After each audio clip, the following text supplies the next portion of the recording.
नमस्कार दोस्तों, बहुत बहुत स्वागत है आप सभी का हमारे YouTube चैनल ऑफिसर्स जिद में।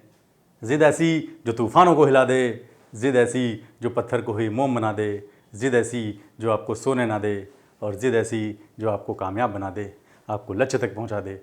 दोस्तों, इसी जुनून, इसी जज्बे के साथ आज हम स्टार्ट करने वाले हैं अपना टॉपिक वित्तीय आपातकाल।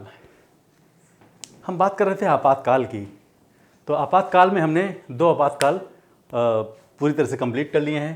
पहला था हमारा राष्ट्रीय आपातकाल, उसके बाद हमने पढ़ा था राज्यों में राष्ट्रपति शासन का। अब बात करते हैं वित्तीय आपातकाल। इसका प्रावधान संविधान में आर्टिकल 360 के तहत दिया गया है। तो पहले समझते हैं कि ये वित्तीय आपात होता क्या है और इसकी ज़रूरत क्यों पड़ी संविधान में जोड़ने की। तो जो वित्तीय आपातकाल है तब लगाया जाता है जब ये माना जाता है कि जो हमारा भारत है या भारत के किसी अन्य भाग में, पूरे भारत में या भारत के किसी भी भाग में, ठीक है, कोई वित्तीय संकट आ गया है, कोई वित्तीय संकट आ गया है। अब वित्तीय संकट का मतलब होता है कि जो वित्तीय स्थिति है वो खराब हो गई है। कहने का मतलब कहीं ना कहीं जो हमारे पास धन था, पैसा था, या जो कह सकते हो हमारी जो साख थी, ठीक है, साख थी, वो कमज़ोर हो गई है। साख का मतलब जो क्रेडिट था हमारे पास जो विदेशी भंडार था, विदेशी भंडार हो, ठीक है, वो कहीं ना कहीं क्या हो जाए, कम हो जाए।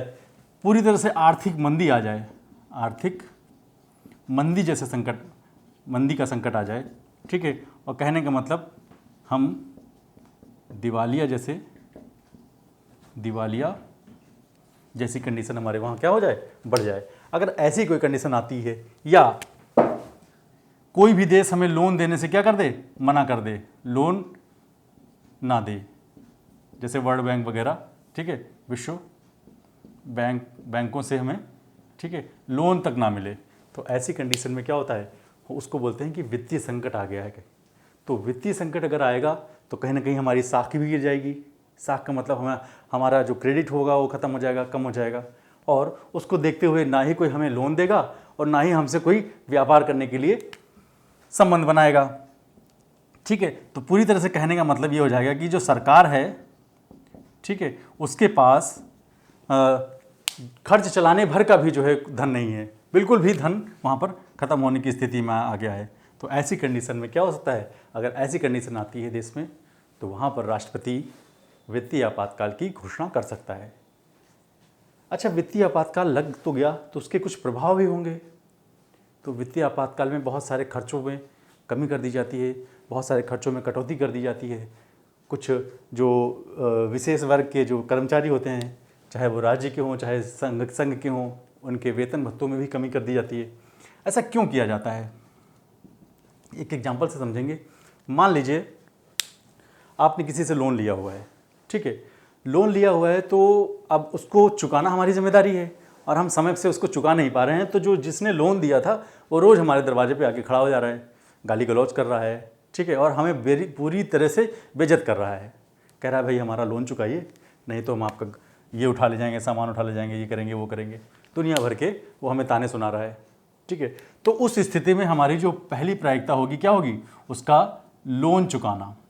लोन चुकाना कहने का मतलब अपनी जो साख है, अपनी इज्जत है, उसको बचाना। वहाँ पर हम ये नहीं करेंगे कि पार्टी कर रहे हैं, है ना, पार्टी कर रहे हैं या बच्चे का बर्थडे मना रहे हैं, नहीं, वो सब काम तो बाद में भी हो सकते हैं, ठीक है। बाहर घूमने जाना, पार्टी करना, बच्चे के जो बर्थडे है वो सब हम बाद में बना सकते हैं। यहाँ पर जो पहली प्राथमिकता हमारी है वो क्या है, लोन चुकाने की है, कि किसी तरह लोन चुक जाए, चाहे वो बैंकों से लिया गया हो कर्ज हो या किसी व्यक्ति विशेष से लिया गया हो कर्ज हो। पहले सबसे पहले हम ये कहेंगे कि जो हमारी इज्जत है वो बचाई जाए, साख बचाई जाए, ठीक है, ताकि कभी भविष्य में फिर से अगर ज़रूरत पड़े तो कोई और हमें लोन दे सके।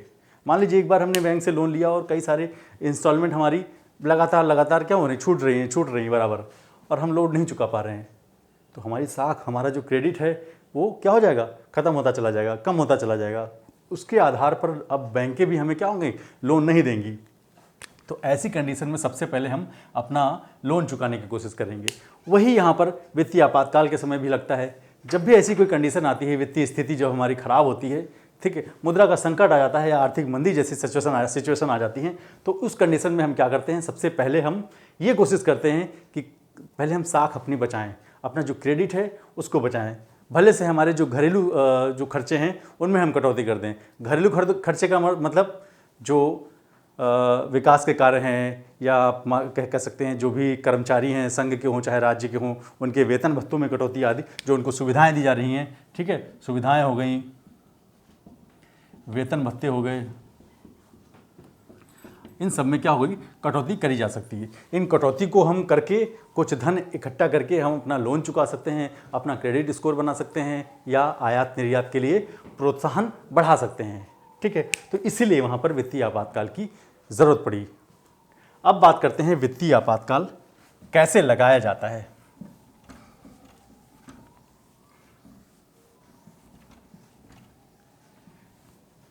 जब भी राष्ट्रपति को ऐसा कुछ लगे कि देश में वित्तीय संकट है, ठीक है, जब भी राष्ट्रपति संतुष्ट हो कि देश में क्या है, देश में वित्तीय संकट, वित्तीय संकट की स्थिति है या देश की जो क्रेडिट है कमजोर हो गई है,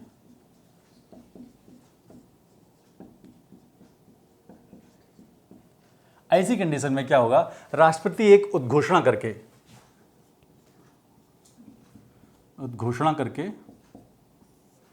ठीक है, वित्तीय आपातकाल की उद्घोषणा करेगा। तो आप सभी जानते भी हैं कि जो भी राष्ट्रपति उद्घोषणा करेगा उसके पीछे मंत्रिपरिषद जो हमारा होगा वो सलाह देगा उसको, ठीक है। एक उद्घोषणा राष्ट्रपति करेगा कि भाई देश में वित्तीय आपातकाल लगाने की ज़रूरत पड़ रही है, क्योंकि देश में जो है वित्तीय संकट चल रहा है, इसके आधार पर यहाँ पर वित्तीय आपातकाल लगाना बहुत ही आवश्यक है। अब उद्घोषणा तो हो गई, ठीक है। अब इस उद्घोषणा को भी क्या होगा, संसद द्वारा अनुमोदित किया जाएगा, अनुमोदन, संसद द्वारा इसका अनुमोदन किया जाएगा। सबसे पहले राष्ट्रपति ने उद्घोषणा कर दी, फिर संसद द्वारा इसका अनुमोदन किया जाएगा। संसद इसका अनुमोदन साधारण बहुमत से करेगी, साधारण बहुमत से करेगी, कहने का मतलब संसद में साधारण बहुमत से दोनों सदनों से ये पास हो जाएगा। अच्छा, मान लीजिए ऐसी कंडीशन है कि और ये इस उद्घोषणा के 2 माह के अंदर ये होना चाहिए, 2 माह के भीतर ये जो अनुमोदन है संसद द्वारा, ये उद्घोषणा के 2 माह के भीतर ही होना चाहिए। मान लीजिए ऐसी कंडीशन आ रही है कि राष्ट्रपति ने उद्घोषणा तो कर दी, अब उद्घोषणा करने के 2 माह पहले ही जो लोकसभा थी वो विघटित हो गई, लोकसभा का विघटन हो गया, लोकसभा का विघटन हो गया। अब लोकसभा का जब विघटन हो गया तो अब नई लोकसभा जो बनेगी,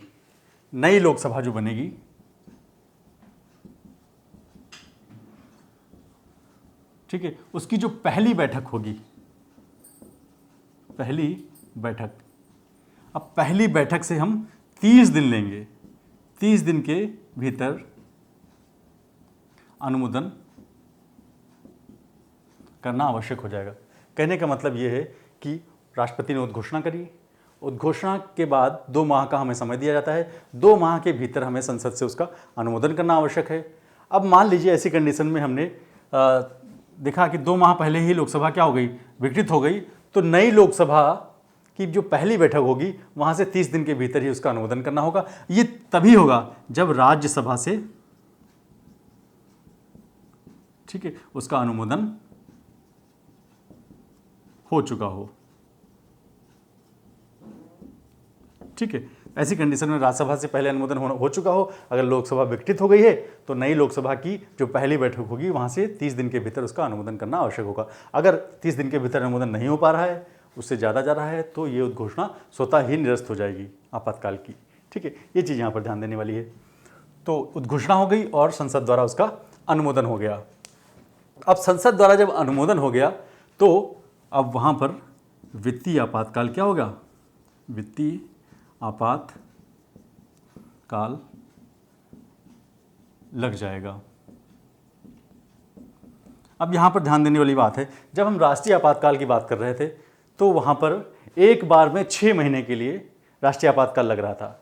दोबारा से 6 महीने के बाद फिर से संसद का अनुमोदन आवश्यक था और पुनः 6 महीने के लिए एक्सटेंड मतलब बढ़ाया जा रहा था। और इस तरह 6-6 महीना करके हम लगातार अनंत काल के लिए राष्ट्रीय आपातकाल बढ़ा सकते थे। जब हमने बात करी थी राज्यों में राष्ट्रपति शासन, जब वहाँ के संवैधानिक तंत्र में विफलता आ जा रही थी, तो उस कंडीशन में जब हम देख रहे थे राष्ट्रपति शासन लगाया जा रहा था, तो वहाँ पर भी हम 6 महीने के लिए बढ़ा रहे थे एक बार में, उसके बाद फिर से संसद का अनुमोदन ले रहे थे, फिर से 6 महीने के लिए बढ़ा रहे थे। इस तरह से वहाँ पर समय सीमा दी थी 3 साल के लिए।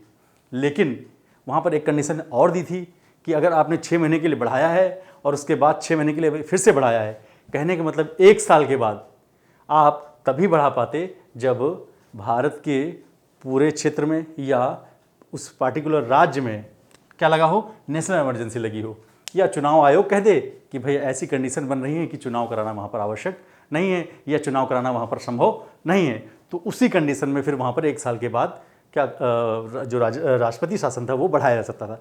लेकिन यहाँ पर वित्तीय आपातकाल में ऐसी कोई सीमा नहीं है। वित्तीय आपातकाल लग जाएगा, उसके बाद ठीक है आप कभी तक चला सकते हैं वित्तीय आपातकाल। बार बार वहाँ पर संसद का अनुमोदन लेना आवश्यक नहीं है, ना ही उसकी कोई समय सीमा निर्धारित करी गई है कि 2 साल 3 साल तक ही वित्तीय आपातकाल लग सकता है। एक बार लग गया, उसके बाद जब तक उसको समाप्त नहीं किया जाएगा, ठीक है, तब तक वो लगा रहेगा और वहाँ पर बार बार संसद का अनुमोदन लेना भी आवश्यक नहीं है। तो ये तो रही बात वित्तीय आपातकाल की। उसके बाद वित्तीय आपातकाल को समाप्त कैसे करेंगे? समाप्ति, इसकी समाप्ति भी बहुत आसान है।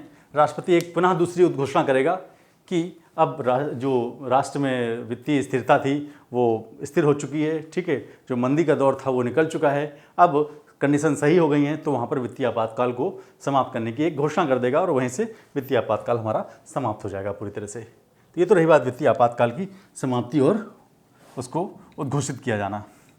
अब जब राष्ट्र में वित्तीय आपातकाल लगाया जाता है तो उसके क्या क्या प्रभाव हो सकते हैं वो देखते हैं। यहाँ पर प्रभाव में अभी हमने एक एग्जाम्पल लिया था कि मान लीजिए घर में ठीक है वित्तीय संकट आता है तो हम घर के जो खर्चे होते हैं उसमें कटौती करते हैं। उसी तरह अगर देश में भी अगर कोई वित्तीय आपातकाल आता है या वित्तीय से संबंधित कुछ कठिनाइयाँ या परेशानियाँ आती हैं तो हम देश के खर्चों में कटौती करेंगे, ठीक है, जहाँ तक संभव हो पाएगा देश के खर्चों में कटौती करेंगे। तो प्रभाव में देख लेते हैं क्या है इसके प्रभाव, वित्तीय आपातकाल के क्या प्रभाव होंगे। सबसे पहले जब भी कोई आपातकाल की बात आती है तो वहाँ पर जो केंद्र होता है वो मजबूत हो जाता है। केंद्र क्या हो जाता है? मजबूत हो जाता है। केंद्र की पावर यहाँ पर बढ़ जाती है। कहने का मतलब केंद्र की जो या संघ की जो कार्यपालिका होती है, संघ की कार्यपालिका शक्ति का विस्तार हो जाता है। और विस्तार कहाँ तक होता है? वो राज्यों में भी वित्त से संबंधित, ठीक है, जो भी क्रियाकलाप हैं उसमें भी उनको क्या कर सकती है? निर्देश दे सकती है। मतलब संघ राज्यों को वित्त संबंधी विषयों पर दिशा निर्देश दे सकता है। दिशा निर्देश दे सकता है, ठीक है। यहाँ पर केंद्र की शक्ति जो है वो बढ़ जाती है, ठीक है, संघ की शक्ति बढ़ जाती है। संघ राज्यों को दिशा निर्देश वहाँ पर दे सकता है। जब हम धन विधेयक की बात करते हैं, धन विधेयक हो या वित्त विधेयक हो, सामान्यतः क्या होता है, इन विधेयकों को हम राष्ट्रपति की सहमति के लिए भेज नहीं सकते हैं। लेकिन अगर आपातकाल लगा हुआ है तो यहाँ पर धन विधेयकों को और वित्त विधेयकों को राज्यपाल राष्ट्रपति की सहमति हेतु सुरक्षित रख सकता है। ठीक है, यहाँ पर धन विधेयक और वित्तीय विधेयक भी राष्ट्रपति के लिए वहाँ राज्यपाल, ठीक है, सुरक्षित रख सकता है अगर देश में या देश के किसी भाग में वित्तीय आपातकाल लगा हुआ है। फिर बात करते हैं जो संघ या राज्य के कर्मचारी होते हैं, संघ व राज्य के कर्मचारी होते हैं, ठीक है, उनके वेतन भत्तों में, किसमें, वेतन और भत्तों में जो उनको सुविधाएं मिलती हैं उसमें कटौती की जा सकती है, कटौती या कमी की जा सकती है। राज्य के जो भी कर्मचारी हैं उनके वेतन भत्तों में वहाँ पर कमी की जा सकती है। एक बात और ध्यान देने वाली होती है, जो सुप्रीम कोर्ट और हाई कोर्ट के जो न्यायाधीश होते हैं, ठीक है, उनके कार्यकाल में बताया गया है कि उनके जो वेतन भत्ते हैं या सैलरी है उसमें कटौती नहीं की जा सकती है। लेकिन वित्तीय आपातकाल जब आता है तो वहाँ पर हम देखते हैं कि सुप्रीम कोर्ट और हाई कोर्ट के जो न्यायाधीश होते हैं, न्यायाधीशों के वेतन भत्तों में भी क्या हो सकती है, में भी कटौती की जा सकती है। क्यों? क्योंकि यहाँ पर देश के साख की बात आ रही है, ठीक है, देश की इज्जत की बात आ रही है। अगर वहाँ पर देश की इज्जत की बात आएगी तो कोई भी हो सबके वेतन कटेंगे, सबके भत्तों में कटौती की जा सकती है। तो यहाँ पर इसी कारण सुप्रीम कोर्ट, हाई कोर्ट को जो न्यायाधीश होते हैं उनके वेतन भत्तों में भी यहाँ पर कटौती की जा सकती है। तो ये कुछ प्रभाव हैं, ठीक है। जब भी हमारा आपातकाल लगता है ऐसा, तो ऐसी कंडीशन में हम सबसे पहले हमारा जो टारगेट होता है वो होता है कि कैसे भी करके देश की जो इज्जत है, जो देश की शाख है, ठीक है, वो बचाई जाए। ये अभी तक तो भारत में कभी नहीं लगा है, अभी तक भारत में कभी ये वित्तीय आपातकाल नहीं लगाया गया। हाँ, वित्तीय आपातकाल जैसे कंडीशन जरूर बन गई थी जब 1991 में, ठीक है, चंद्रशेखर की सरकार थी। तो उस टाइम जो भारत के पास विदेशी मुद्रा भंडार था करीब 1 अरब डॉलर के आसपास ही बचा हुआ था। तो और उसका जो साख था वो बहुत कमज़ोर हो गया था, रुपया लगातार गिरता चला जा रहा था। लग रहा था कि देश में वित्तीय आपातकाल लगाने की ज़रूरत पड़ जाएगी, लेकिन लगाने की ज़रूरत नहीं पड़ी, ठीक है। और उसके बाद पीवी नरसिम्हा राव की सरकार आई, पीवी नरसिम्हा राव की सरकार आई। तब भारत ने खुली अर्थव्यवस्था, ध्यान दीजिएगा, खुली अर्थव्यवस्था को अपनाया था, ठीक है। पहले हमारी जो अर्थव्यवस्था थी वो बंद अर्थव्यवस्था थी, ठीक है। अब उसने खुली अर्थव्यवस्था अपनाया।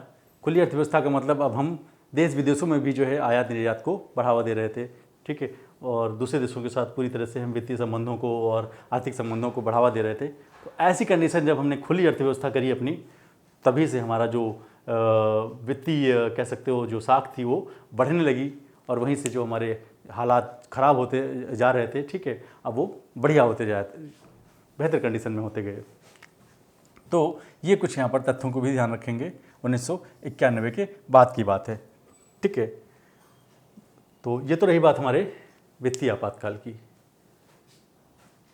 आगे हम देखेंगे ये राष्ट्रपति के जो शक्तियाँ थी उसमें देखेंगे कुछ उसके विवेकाधिकार शक्तियाँ भी थीं, ठीक है, कुछ विवेकों के आधार पर भी वो कुछ शक्तियाँ उसकी हैं, उसके बारे में हम आगे की वीडियोज़ में डिस्कस करेंगे। तो दोस्तों, आज की वीडियो आपको अच्छी लगी होगी, आशा करता हूँ।